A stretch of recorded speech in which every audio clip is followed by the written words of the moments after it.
அரவிந்த் எப்பொழுதும் மற்றவர்களிடம் குறைகளை கண்டுபிடிக்கும் பழக்கம் கொண்டவன்.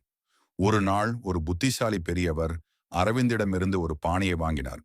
சிறிது நேரத்திற்கு பிறகு அவர் குயவனை அழைத்து அதில் ஒரு சிறிய விரிசலை காட்டினார். அரவிந்த் உடனடியாக, "ஓ, அது ஒரு சிறிய குறைபாடு. அதை பற்றி ஏன் கவலைப்பட வேண்டும்?" என்றான். பெரியவர் சிரித்துக்கொண்டே, "ஏதிலார் குற்றம் போல் தங்குற்றங் காண்கிற்பின் தீதுண்டோ மண்ணுமுயிர்க்கு."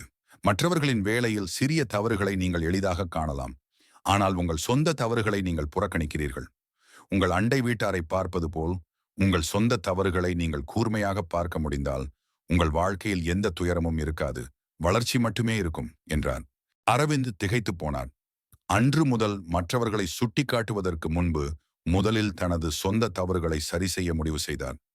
நாம் மற்றவர்களை பார்ப்பது போல் நமது சொந்த தவறுகளை பார்க்க கற்றுக்கொள்ளும் போது வாழ்க்கை அமைதியானதாகவும் துக்கமற்றதாகவும் மாறும்.